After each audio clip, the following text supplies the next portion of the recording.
as mãos e vou receber. Vou louvando o seu nome, porque assim o Senhor me tocar. Eu quero ver agora o seu poder, a tua glória inundando meu ser. Vou levantar as mãos e vou receber.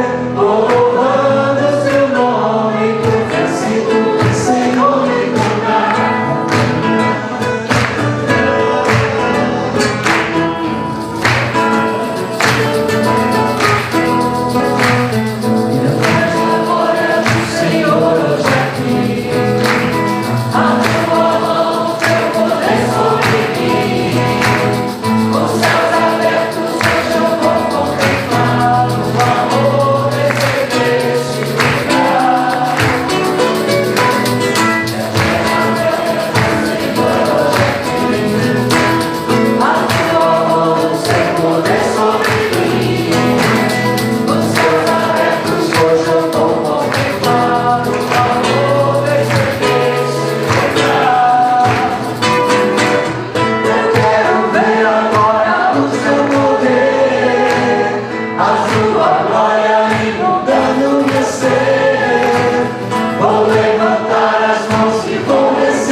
Mensagem muito boa, é uma lição de vida. É a primeira vez que eu venho à reunião e saio daqui bem mais leve, bem mais revigorado. Uma bênção, uma palavra de Deus, a gente tem que crescer cada vez mais e mais essa palavra.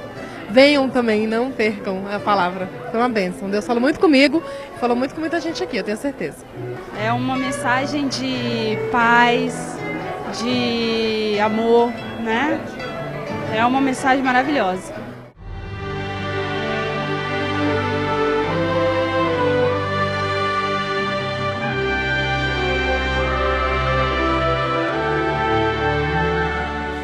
Segunda carta de Paulo a Timóteo, no capítulo 4.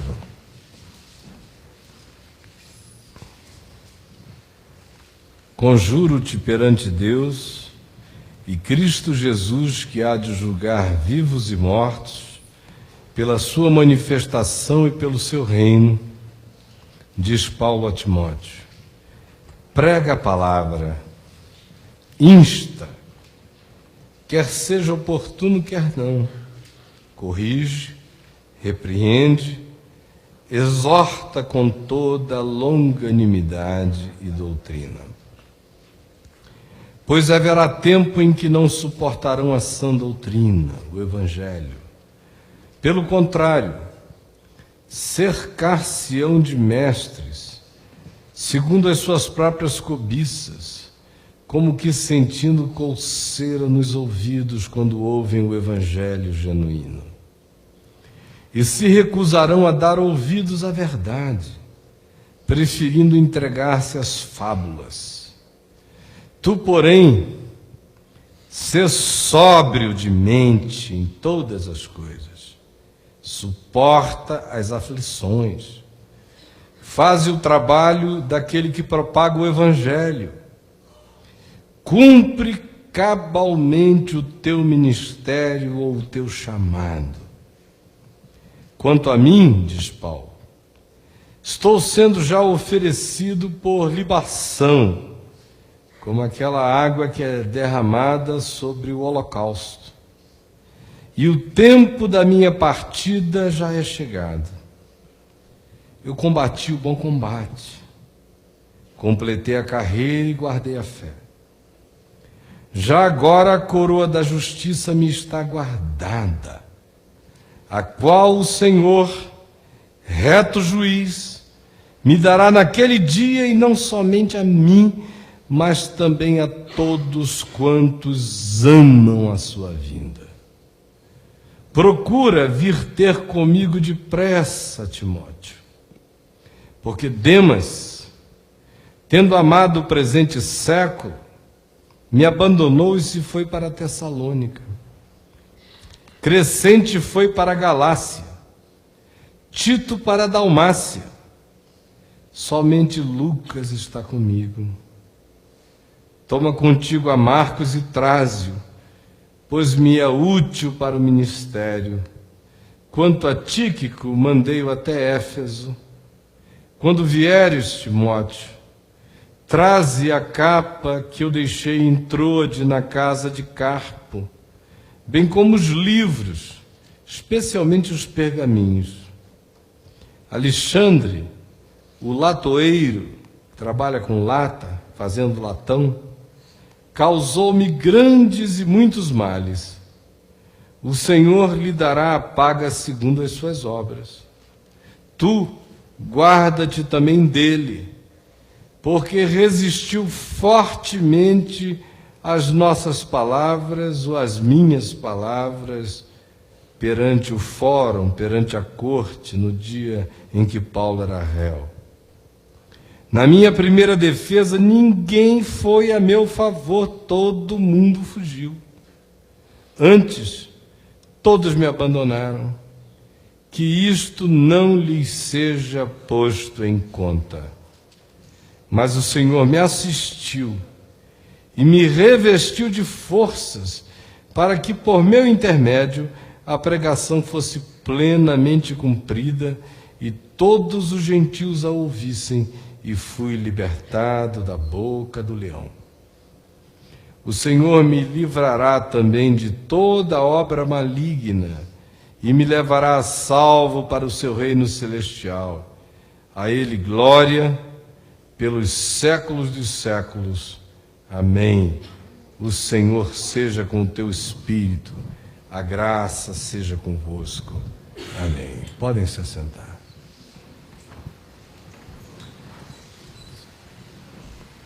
Foi a partir do dia 14, mais tardar 18 de julho do ano 67, que iniciou a contagem regressiva para a morte e para a decapitação do apóstolo Paulo, em Roma. Quem lê primeiro aos Coríntios, no capítulo 9, chega à conclusão de que só um guerrilheiro absolutamente sem sentido de autopreservação é que tem a disposição interior de enfrentar o que Paulo, na vida, disse que suportou e que aguentou. Ele faz uma lista daquelas coisas praticamente insuportáveis que o visitaram.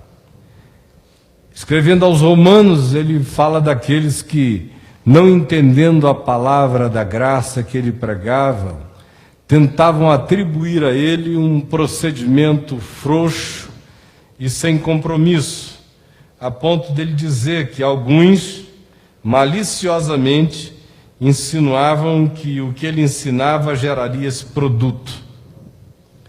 Em 2 aos Coríntios, ele afirma diversas vezes o fato de que a palavra da graça que ele anunciava e a justificação pela fé eram frequentemente usados pelos inimigos da cruz de Cristo na tentativa de relativizar o significado da palavra da graça, que não tem nada a ver com a produção de licenciosidade, mas com a geração da verdadeira liberdade, que não é licenciosa, porque ela tem um compromisso de consciência com o que é bom em Deus. Ele diz que os sofrimentos que a ele vinham eram inúmeros. Em 2 aos Coríntios 8, ele diz que chegou a desesperar da própria vida, em outras palavras. Pediu para morrer porque não aguentava tanta dor. E lendo aqui em 1 aos Coríntios 9, a sequência que ele descreve como tendo acontecido a ele, é alguma coisa que só pode acontecer com um cara que seja um verdadeiro azarão. Ele chega a dizer que para onde ele se mexia, o bicho pegava, que tudo quanto a ele vinha era dor, era agonia, era tristeza. E na segunda epístola aos Coríntios, no capítulo 11, ele apresenta um currículo de dores que nenhum de nós gostaria de ter na própria vida. Ele diz: são ministros de Cristo, os outros, falo como fora de mim, eu ainda mais, em trabalhos, muito mais em prisões, em açoites sem medida, em perigos de morte, muitas vezes. 5 vezes recebi dos judeus uma quarentena de açoites menos 1, ou seja, 5 vezes ele apanhou com a vara 39 chibatadas, não podia levar a 40ª, porque sendo cidadão romano passaria a ser crime contra os judeus, e os judeus paravam na número 39. Fui 3 vezes fustigados com varas, uma vez apedrejado, pedra na geni. Em naufrágio 3 vezes, o coitado não sabia que ainda tem uma 4ª no caminho para Malta. Quem aqui já naufragou 3 vezes? E 4. Uma noite e um dia passei na voragem do mar, um dia inteiro e uma noite inteira no mar, jogado de um lado para o outro, água fria, bicho, perigo de todos os tipos, hipotermia. Em jornadas muitas vezes, em perigos de rios, em perigos de salteadores, em perigos entre patrícios, em perigos entre gentios, entre pagãos, em perigos na cidade, em perigos no deserto, em perigos no mar, em perigos entre falsos irmãos, em trabalhos e fadigas, em vigílias, de modo insone, muitas vezes, em fome e sede, em jejuns muitas vezes, em frio e nudez. Além das coisas exteriores, há o que pesa sobre mim diariamente, preocupação com todas as igrejas. Quem enfraquece, que eu também não enfraqueça. Quem se escandaliza, que eu não me inflame. Se tenho de gloriar-me, gloriar-me-ei no que diz respeito à minha fraqueza. O Deus e Pai do Senhor Jesus, que é eternamente bendito, sabe que não minto. Isso é uma síntese superficial. Os problemas dele foram muito maiores.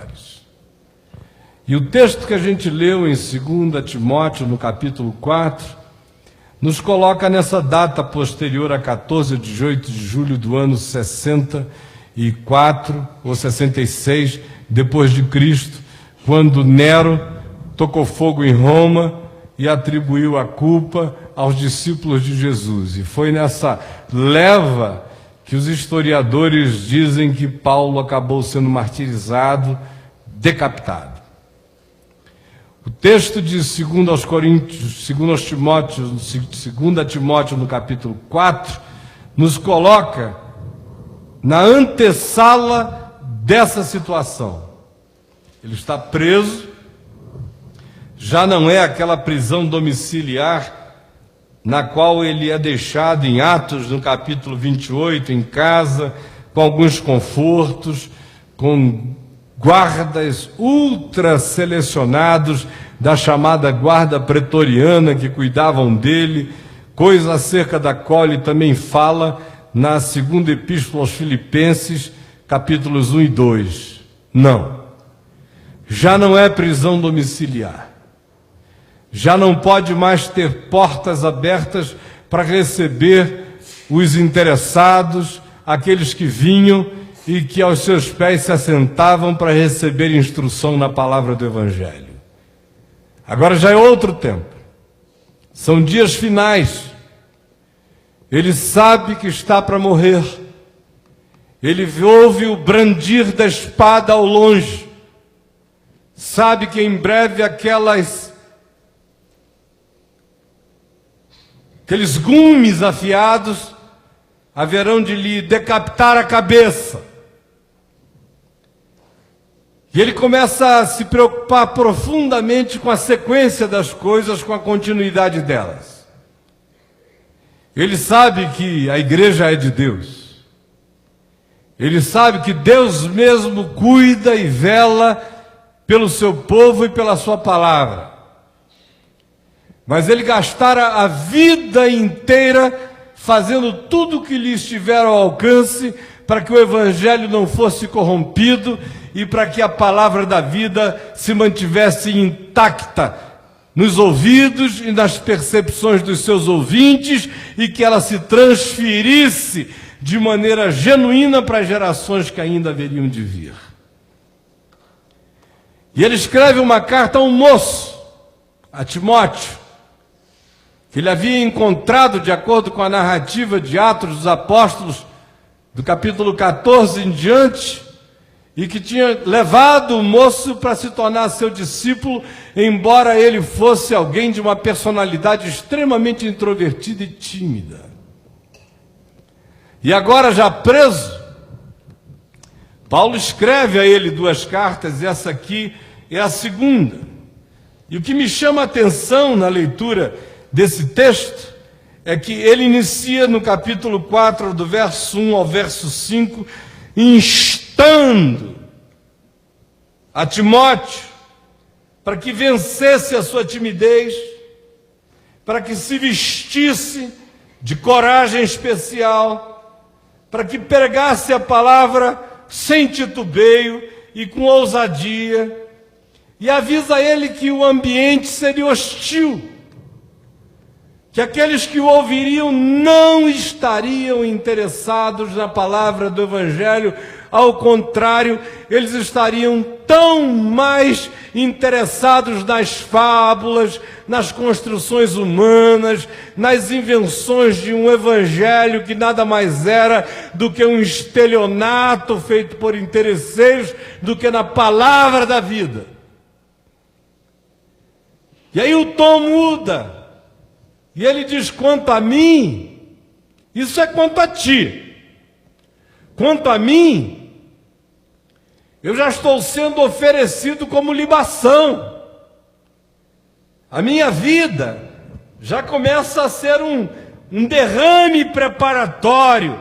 A água que lava, o vinho que é derramado no altar para que o sacrifício seja feito. Eu já me sinto como aquele que é colocado e derramado no altar para ser sacrificado. E diz: eu, porém, combati o bom combate, completei a carreira e guardei a fé. Já agora, a coroa da justiça me está guardada, a qual o Senhor, o reto juiz, dará a mim, e não somente a mim, mas a todos quantos amam a sua vinda. Se a gente parasse aí, a leitura que nós faríamos da alma de Paulo era de um homem mineral, poderoso, indestrutível, não vulnerável, incapaz de experimentar as relatividades da vida, acima do bem e do mal, transcendendo toda dor, toda tristeza, toda decepção, todo abandono, toda depressão, toda privação, toda angústia. Afinal, ele é aquele de Filipenses, no capítulo 4, que diz: porque eu aprendi a viver contente em toda e qualquer situação, tanto sei ser honrado quanto humilhado. De tudo e de todas as coisas eu tenho experiência, tanto de abundância como de escassez. Tudo posso naquele que me fortalece. E a má interpretação do que ele disse ali parece fazer com que nós projetemos sobre ele a figura de um ser inatingível e em quem toda seta não dói, toda tristeza não machuca, toda perda não tira do indivíduo a capacidade de continuar idêntico. Mas quando a gente lê 2 Timóteo, capítulo 4, do verso 9 em diante, a gente fica sabendo que o homem que diz ao Timóteo, tímido e introvertido, que põe a cara para fora, que encare a vida, que pregue a palavra, que não retroceda, que não se encolha, porque ele, Paulo, quanto a si mesmo, já tinha combatido o bom combate, completado a carreira e guardado a fé. Essa descrição coloca-o, como eu disse antes, aparentemente no patamar da inatingibilidade. Até que a gente lê os intestinos da humanidade dele, desse verso 9 em diante. Eu diria que até o verso 9 a gente tem o apóstolo Paulo falando do Evangelho. Do capítulo 4, do verso 9 em diante, a gente tem a vida salvando o apóstolo Paulo para ser Paulo. Por quê?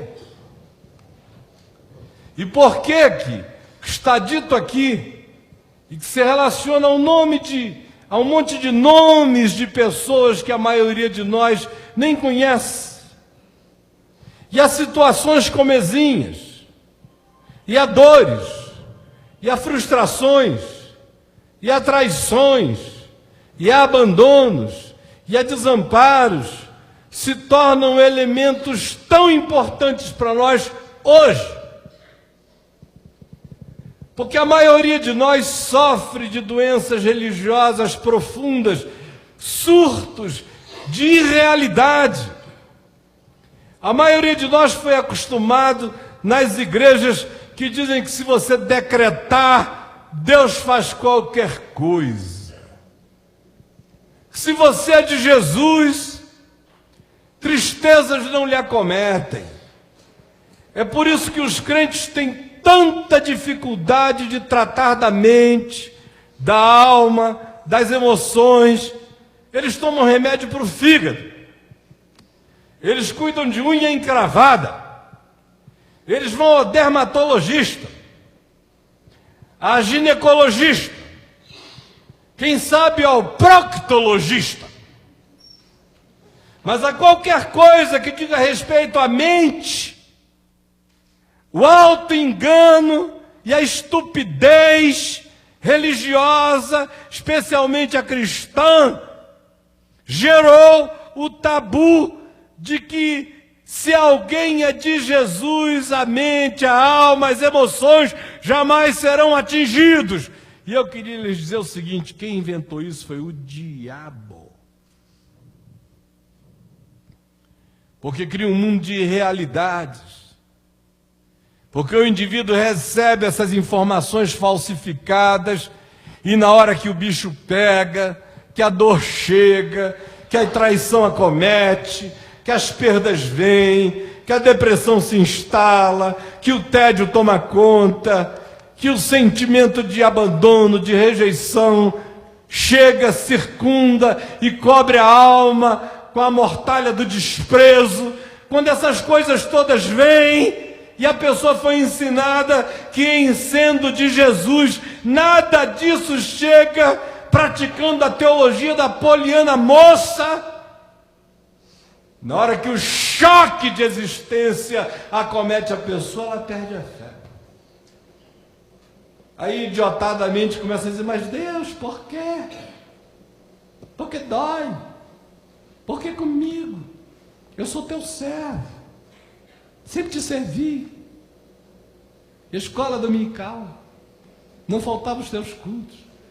Quebrava o galho na quarta noite daquela reunião de oração que ninguém queria ir, mas eu ia. Aquela vigília horrorosa, eu também ia. Subia aquele monte, só porque diziam que lá em cima ficava mais perto do céu. E eu subia, cansava pra caramba, orava a noite inteira. Tinha um porre de ressaca no dia seguinte, mas o senhor lembra que eu estava lá? Porque eu. Agora o homem que diz, eu fui fustigado com varas, eu apanhei para todo lado, na cidade era perigo, no deserto era perigo, na estrada era perigo, nos rios eram perigos, entre os irmãos era perigo, entre os patrícios era perigo, eu vivi cercado de perigo, algumas vezes doeu tanto que eu desesperei da própria vida. E não faz uma única vez essa pergunta, por que eu e por que Deus? A única coisa que ele tem a dizer é: combati o bom combate. Esse foi um bom combate. Ter vivido desse modo foi bom. Ter combatido essas coisas foi bom. Ter encarado tudo foi bom.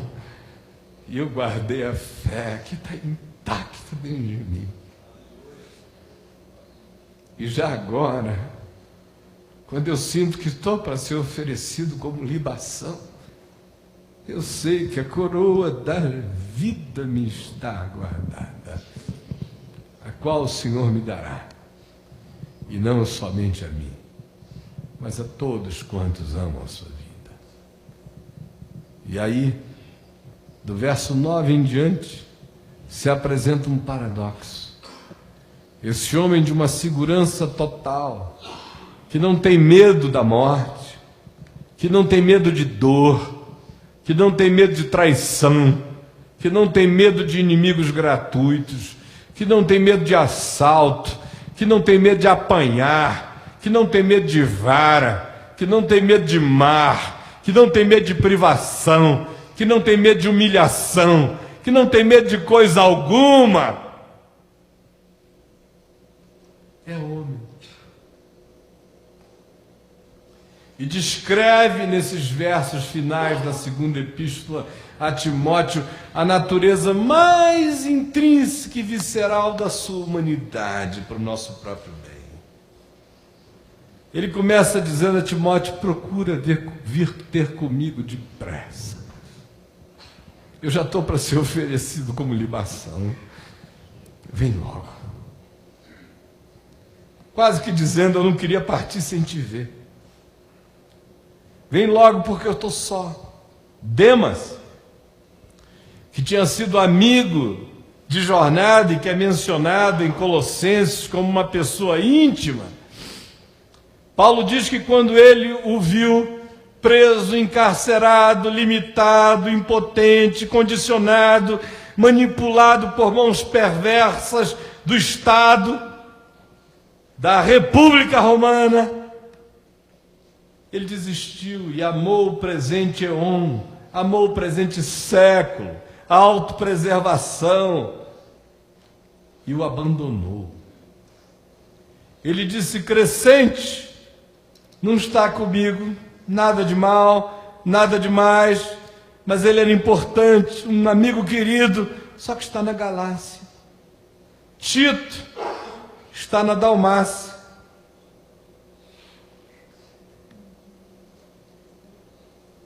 Quanto a Tíquico, mandei-o até Éfeso, porque havia coisas a resolver, e por amor às soluções que tinham que ser levadas a Éfeso, ele prefere se privar desse amigo, mas a solidão se instala mais profundamente ainda naquele cárcere. Aí ele menciona no verso 14 um certo Alexandre o Latoeiro, que era discípulo, que o ouvira, que dele aprendera, que supostamente crera no Evangelho pela palavra de Paulo. Só que agora, quando viu Paulo ser levado aos julgamentos e ao tribunal, resolveu tirar o dele da reta e, ao contrário, se entregou para a promotoria para passar de amigo de Paulo para denunciante privilegiado. Coisa de crente. E Paulo diz: causou-me muitos males. Tu guarda-te também dele, porque esse cara é um perigo. É melhor ficar amigo do agente secreto de Bin Laden na Síria.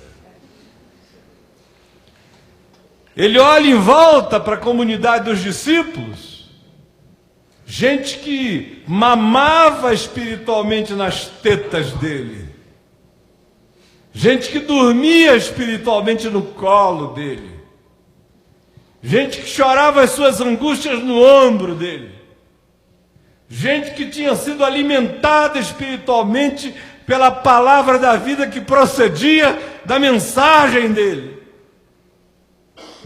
E ele disse: no meu primeiro julgamento, ninguém apareceu. Ninguém botou as caras. Eu fiquei lá sozinho. Que o Senhor não impute a eles nenhum mal, que isso não lhes seja posto em conta. Além disso, a prisão está fria. Muito fria. E ele pede que a capa que ele havia esquecido na casa de Carpo, um amigo, seja trazida. E não é porque ele queria desfilar no Roma Fashion Mall com a capa dele, que ele deixou em Carpo. Capa. Andando lá, Richard Gere.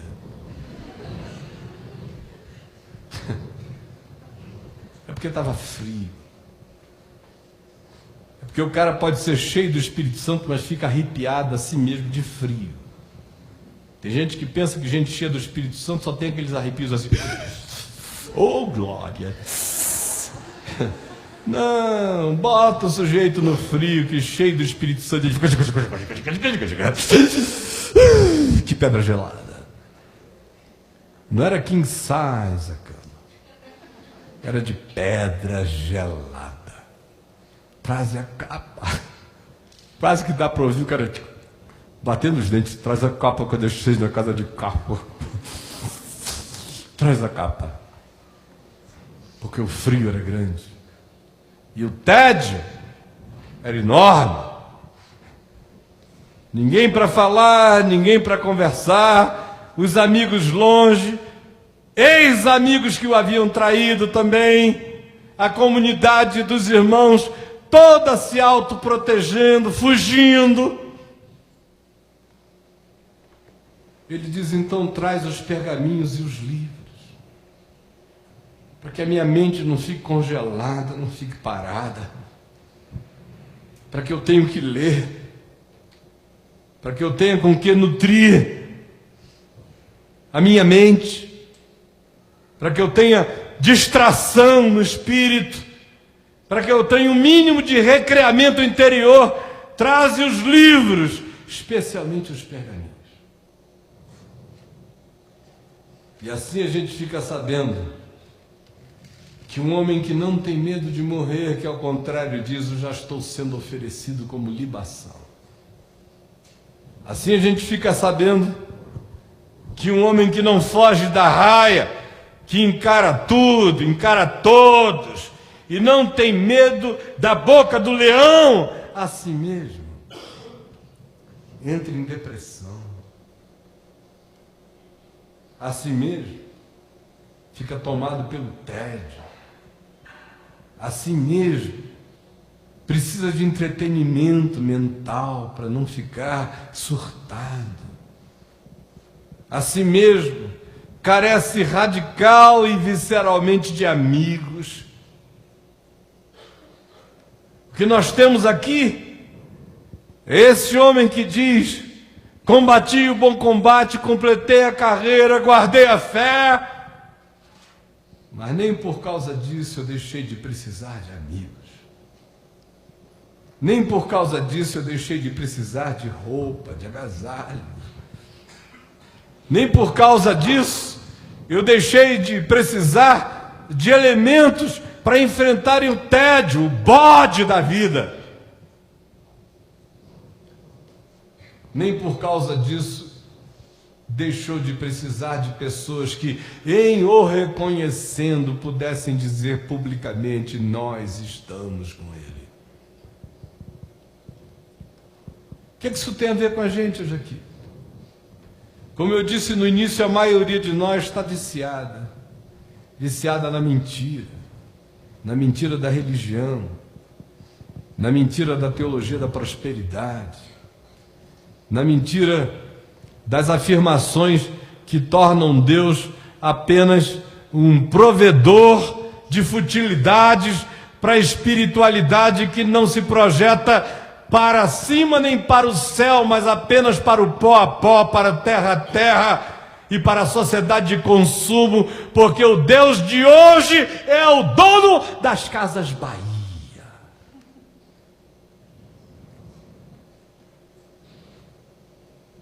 O Senhor me abençoou, comprei um carro, 2 carros, 3 carros, já tenho videocassete, comprei uma televisão, agora já tenho DVD.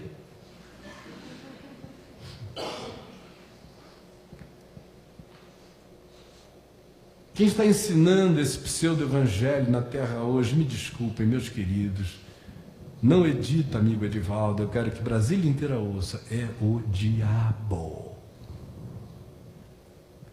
É por isso que a gente atende tanta gente arrebentada, quebrada, enganada, malograda, fazendo perguntas idiotas a Deus, porque foram ensinadas de que em Deus estariam numa redoma de proteção, só que a vida não poupa.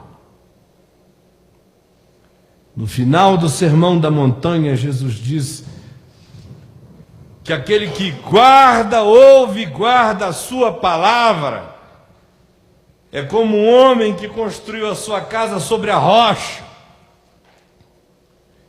E vindo os ventos, e açoitando forte contra aquela casa, e com ele as tempestades raivosas também chegando, porque a casa foi edificada sobre a rocha, ela permanecerá. E Jesus disse: assim é todo homem que ouvindo e guarda a minha palavra. Por outro lado, o vento vem, a chuva vem, a tempestade chegam, as intempéries se manifestam para todos. E ele disse: semelhantemente, existe aquele que não edificou a estrutura da sua vida sobre a base destas minhas palavras. E quando o vento sopra, e quando as tempestades açoitam, e quando as intempéries são impiedosas contra a existência, aquela estrutura cai, é grande a ruína, porque foi construída sobre areia movediça. E é por isso que a gente vê o tempo todo pessoas dizendo que são de Jesus, mas qualquer um encravado, o cara já diz: meu Deus, porque eu, Jesus, eu tenho a promessa de que quando eu acordaria, inclusive, já estariam pintadas. Porque aos seus amados ele o dá enquanto dormem. Palhaços.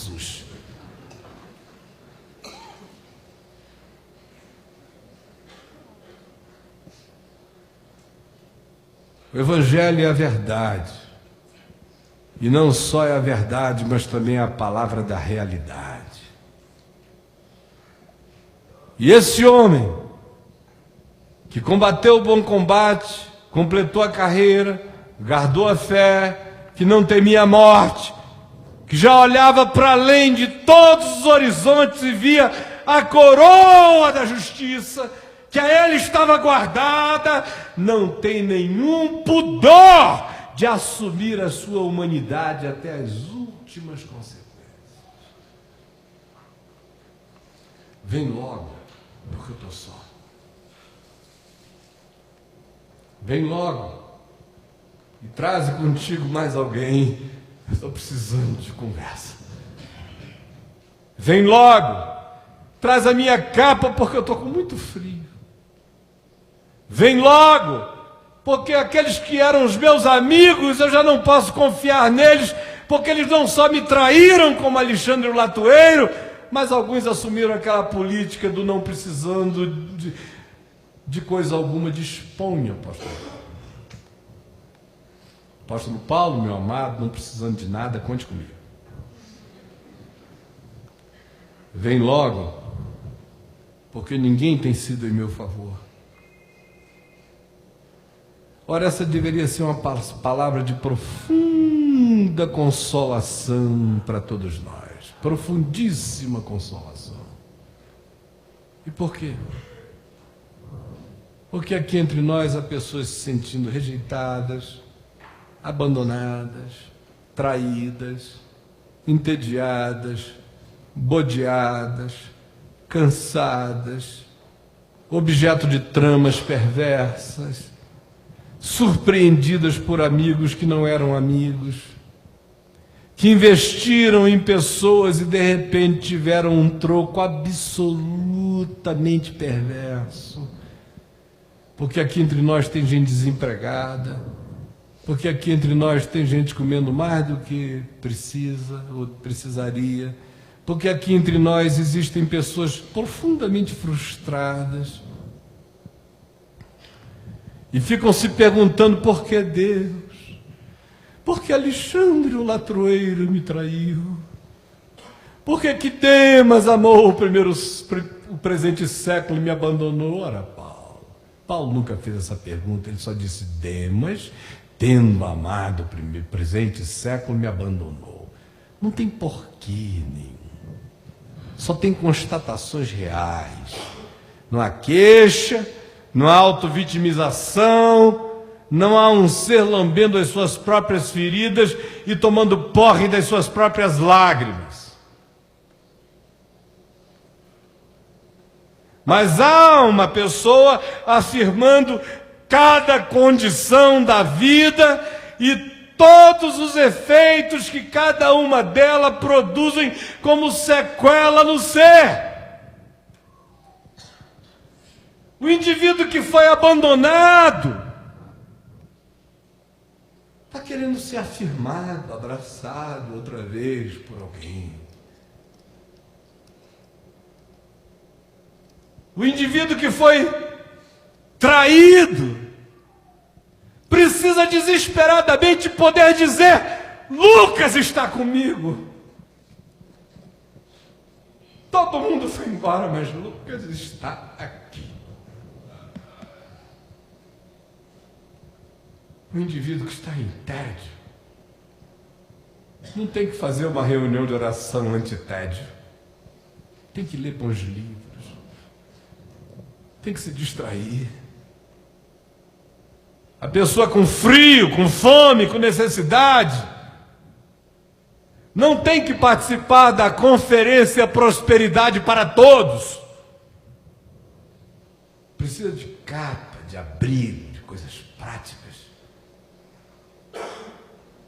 Em momento algum você vê Paulo evocando magias para essas situações. Ele as trata com objetividade. Eu fui traído, vem você logo, traze contigo a Marcos. Graças a Deus Lucas está aqui. Senão, sabe Deus como é que eu estaria me sentindo. Para o indivíduo acerca de quem ninguém disse palavra nenhuma, o que ele diz é: vem e fortalece a minha alma, meu irmão. Para a pessoa em tédio, a requisição não é uma reunião de oração, são livros, pergaminhos, e se ele não estivesse preso, seria natureza, chão, água, encontro.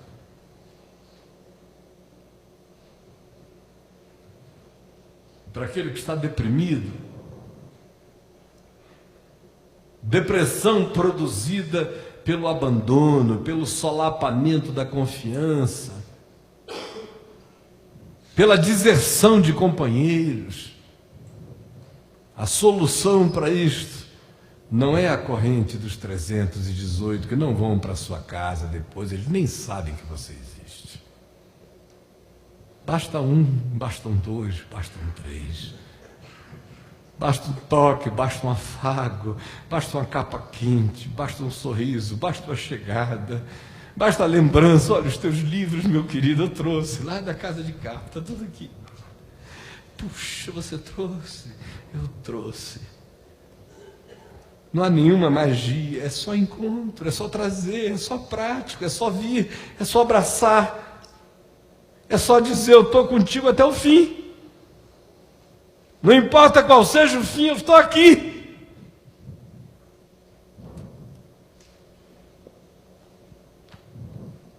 Não tem que ungir Paulo com óleo, como crentes costumam fazer. Vamos orar com o irmão Paulo.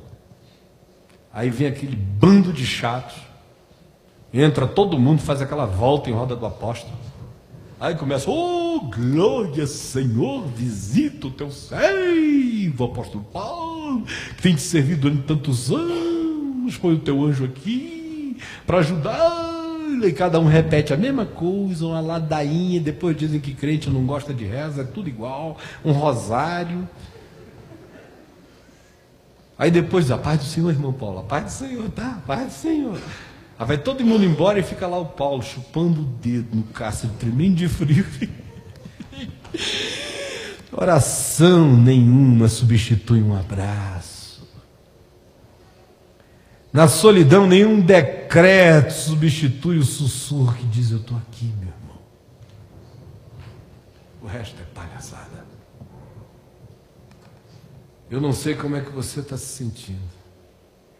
Eu só sei que a graça de Deus que traz cura para a gente numa hora dessa, não vem carregada de elementos abstratos, mas concretos.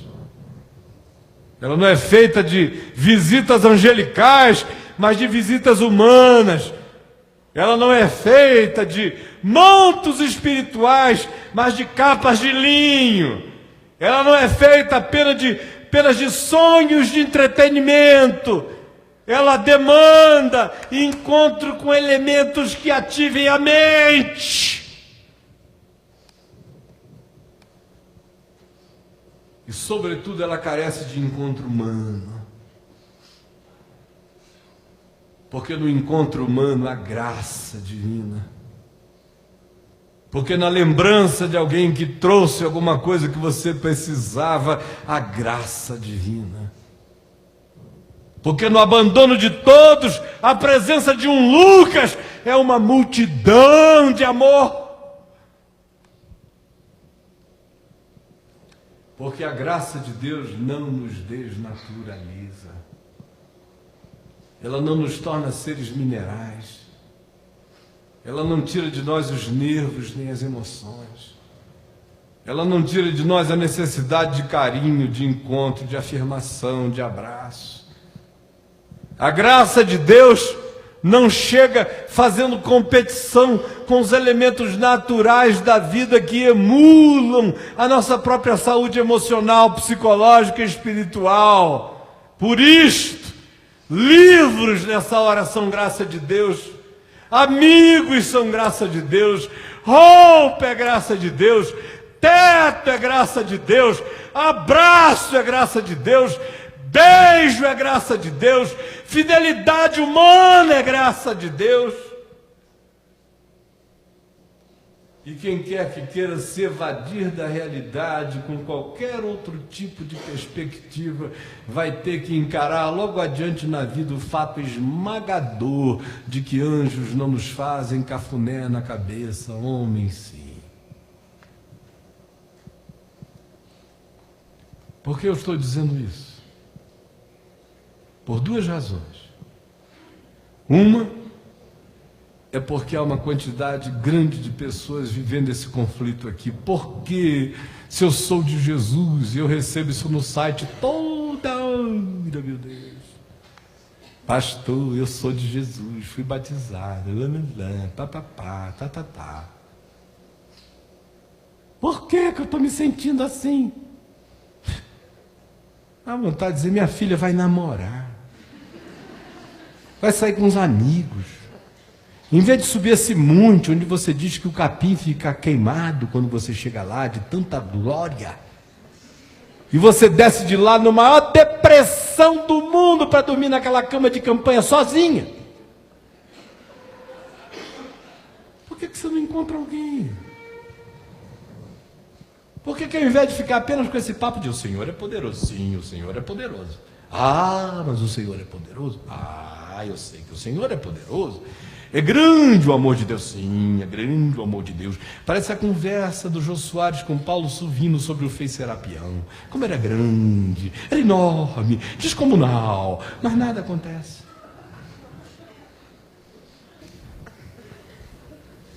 Eu combati o bom combate, completei a carreira e guardei a fé.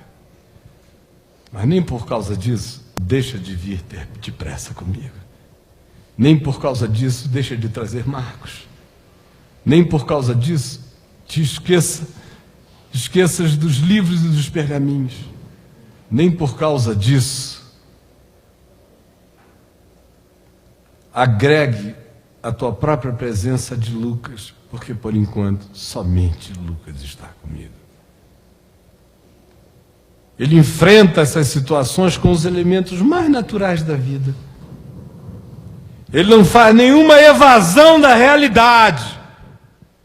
E é porque ele não se evade da realidade que eu creio cada vez mais no significado da percepção dele quando ele disse: já a coroa da vida me está guardada, a qual o Senhor dará não somente a mim, mas a todos quantos amam a sua vinda.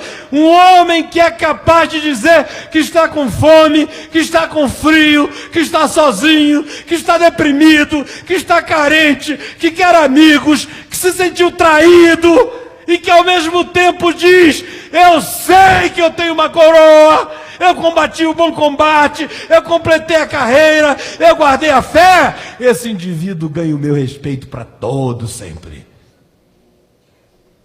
Porque se ele fala na realidade da vida, com o realismo com o qual ele fala na coroa da justiça, esse é um indivíduo que não está fazendo evasões e nem fugas fantasiosas da realidade. E quando a opressão chegou e no julgamento ninguém foi em seu favor, a resposta que ele dá é esta aqui: na minha primeira defesa ninguém foi em meu favor, antes todos me abandonaram, que isto não lhes seja posto em conta, mas o Senhor me assistiu. Na hora em que ninguém assiste, ele sabe que o Senhor assiste, mas não é porque o Senhor assiste que ele deixa de dizer: vem depressa, traze a capa. Ele não tenta o Senhor seu Deus.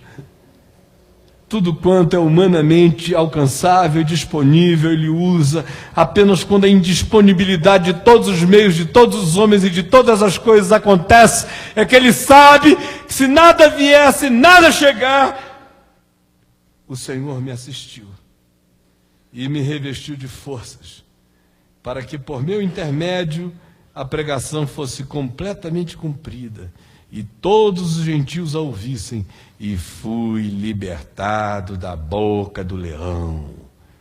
O Senhor me livrará também de toda obra maligna. E qual é a obra maligna? A gente fica pensando num despacho romano.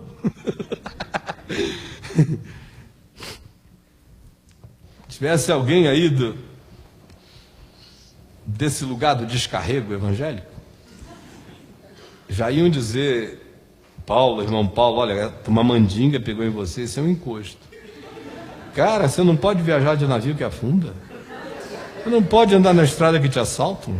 Se anda no rio tem emboscada. No deserto, olha que deserto não tem ninguém, mas até no deserto você é perseguido. Um encosto horroroso. Olha, foi alguém lá em Jerusalém que não gostava de você e fez uma mandinga da pesada. Puseram o teu nome na boca de um sapo do Rio Jordão.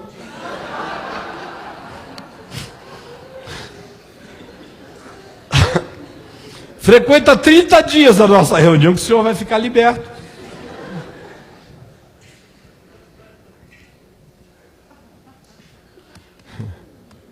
Mas qual é a obra maligna que ele disse, o Senhor me salvou da obra maligna? Não era a morte, ele não tinha medo de morrer. Já sabia que estava sendo oferecido como libação. Sabe qual é a grande obra maligna à qual ele está fazendo referência? De que o Senhor o estava livrando, o assistindo e o livrando de toda obra maligna, a fim de levá-lo a salvo ao reino celestial. A grande obra maligna é odiar Demas para o resto da vida. Safado do Demas, cretino sem vergonha, ficou comigo lá em Colossenses, lambendo o saco. Pá, Paulinho, apóstolo Paulo, não, pego água para o senhor, não levanta não, deixa comigo, Paulo. Olha, eu estou com Paulo, viu? Tô com Paulo. Até Paulo não está com mais ninguém, aí Demas, ó, por aqui, para Tessalônica.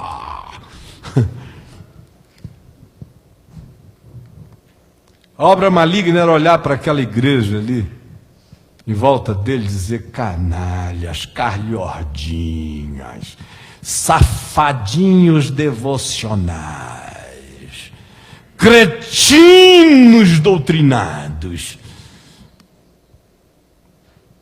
Vocês já imaginaram o que é estar naquela prisão e, além do frio, da fome, da sede, do abandono, disso tudo, ainda ficar com o coração empanzinado de raiva e nem poder sair da prisão para arrebentar com os caras?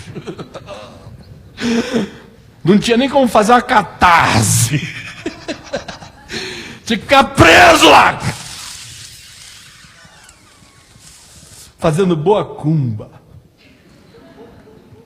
fazendo aquela oração imprecatória: pega ele, Senhor, em Tessalônica, ele se ferre todo lá.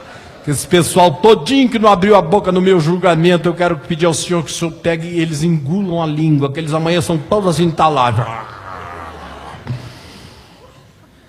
A grande obra maligna é essa, se importar com a malignidade dos outros, é se alimentar dela.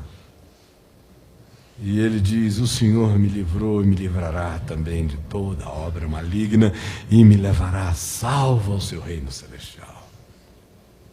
Hoje à noite, eu queria pedir a você, em nome do Senhor Jesus, que você olhe para o seu coração e veja duas coisas. Uma é se você está esperando de Deus soluções que não estão vindo de maneira abstrata e imaterial da celestialidade, porque são coisas cujo provimento da graça de Deus encontra os recursos em gente, em fraternidade, em carinho, em olhar, em abraço, em presença, em amizade, em vínculos viscerais. Olhe e veja se as expectativas dos seus decretos a Deus e aos anjos, para que venham e forrem o seu caminho com tapete vermelho, porque você é filho do rei, não estão sendo a grande obra maligna que aprofunda o seu sentimento de frustração, que acaba se voltando para Deus com o idiota: por que, Senhor? Ao invés de vestir a capa, de procurar o emprego, de agradecer a Deus por qualquer coisa que tenha. Se não tem 10 capas, se vem uma de troade, vista. Se não dá para ter todas as distrações que desopilem a mente, use as que você possa. E se não há um monte de gente dizendo nós cremos, alimente-se do único amigo que está ali sem dizer nada, mas cuja presença é uma confissão para sempre: somente Lucas está comigo. Às vezes eu vejo, e essa é a segunda coisa, pessoas sofrendo, buscando soluções dos céus, cuja fonte delas está na terra, querendo visitação de anjos, quando a alma está precisando de encontro com amigos, buscando Que haja uma intervenção divina que desopile a mente. Quando a graça divina para essa situação é um bom banho gelado. É sol. É carinho. E a pessoa fica dizendo, Senhor, envia-me a tua graça. E o coitado do Lucas está ali do lado fazendo de tudo e o cara não enxerga que Lucas é pura graça. Enquanto não me aparecer o arcanjo Miguel, eu não ficarei satisfeito. E o pobre do Lucas ali beija, abraça. O que foi, Paulo? Não, meu irmão, levanta. Não, isso vai passar. Calma, calma, que Timóteo está chegando. Tíquico foi essa, mas volta já. Calma, vamos lá, eu estou aqui contigo. Ah, já escrevi. Estão trazendo os pergaminhos. A capa também. Enquanto isso, me dá um abraço que eu te esquento. Mas não.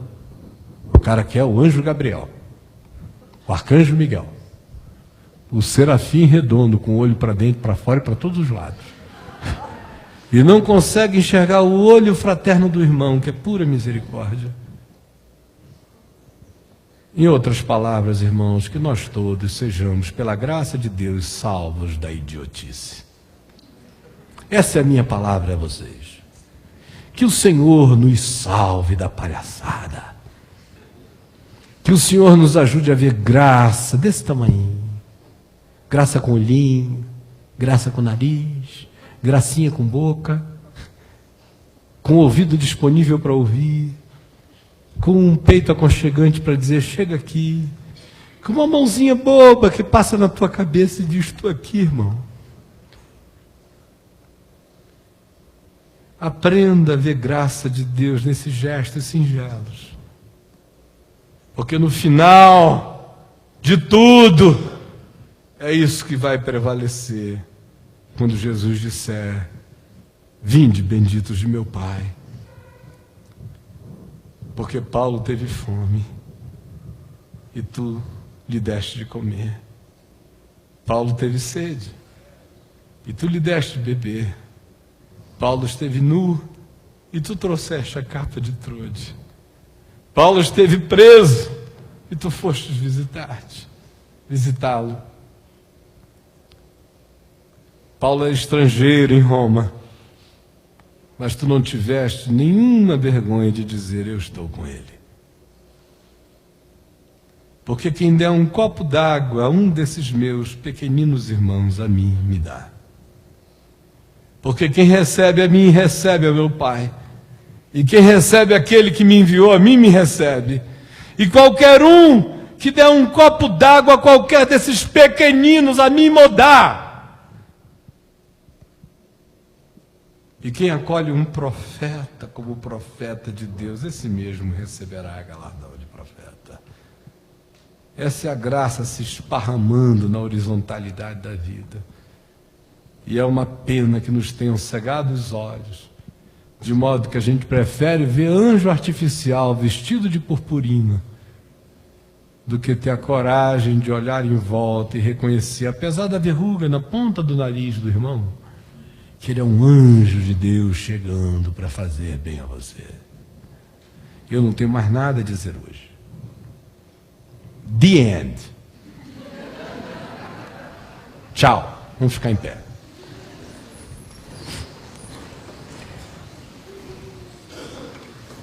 Agora vamos dar as mãos para fechar o corredor, para fazer aquele lock. Que é para ninguém sair, os apressados. Segura a moçada aí! Domingo que vem, todo mundo aqui, eu queria que domingo que vem ninguém viesse sozinho, traga alguém. E divulgue o programa na Band aos domingos às 10 da manhã, tá legal? Hã? Não teve hoje? Edivaldo? Não teve hoje o programa? Não? Então amanhã, sem falta, operação Stephanie. Que negócio é esse que não teve hoje? Não pode ser assim não, mas não pode ser, tá bom? Eu não assisto o programa por uma razão, não consigo me ver nem me ouvir, a minha mulher testemunha. Eu estou ouvindo a rádio do site quando começa a minha voz, agora irmãos eu desligo. Não consigo me ver, eu começo a me ouvir, digo, pelo amor de Deus, cara, você devia ter entrado por aqui, por ali, por acolá, tanta coisa mais para falar, por que você ficou nessa basicalidade, não sei o que, aí eu infarto, eu não me assisto, eu não gosto de me ouvir. Dou graças a Deus, tem gente que gosta. Porque eu não me leio, não me corrijo, não me ouço, nada. E eu não estou de invenção, a minha mulher sabe. Mas divulguem, domingo que vem, se Deus quiser, o programa vai estar lá, tá bom? E podem ir ao site, que eu não leio, mas eu escrevo o dia inteiro. O que a gente faz? Você está feliz? Esse amém é daquela felicidade de Paulo na prisão, sem Lucas, sem capa, com frio, sem livro, chateado com Demas, traído por Alexandre o Latoeiro, um nome bem bom, Alexandre o Latoeiro, o cara era um latoeiro, era um latão mesmo. Esquecido pelos irmãos. Amém, irmãos? Amém. Vamos orar juntos. E olha, não fique com vergonha. Toda hora se alguém dizer assim, o seguinte, pastor, tem um monte de gente por aí que fala mal do Senhor. São os mesmos que até 10 anos atrás queriam puxar nas abas das minhas vestes para ver se saía poder. Todo mundo doido, invejoso, maluco, porque quem quer que ouça a palavra do Evangelho que sai da minha boca não pode dizer que não é Evangelho. E se disser que não é Evangelho, não é por causa de mim não, é só por causa da palavra, está chamando juízo sobre si. E você não deu uma de Alexandre o Latoeiro, nem do pessoal que no tribunal ficou calado. Abra a boca, não para me defender, mas para pregar o Evangelho da graça. Bote a cara para fora. E pregue a palavra em tempo e fora de tempo, porque essa é uma hora em que os homens sentem coceira no ouvido, por isso é que eles ficam dizendo essas barbaridades. É porque o Evangelho os perturba. Mas você vai ser perturbador da terra apenas falando o que é bom. Se eles se sentirem mal, é um problema deles. Você só está falando o que é bom. Quem não gosta de ouvir o que é bom é porque está possuído por perversidade. Mas não é por causa disso que você vai se calar. Vamos orar juntos.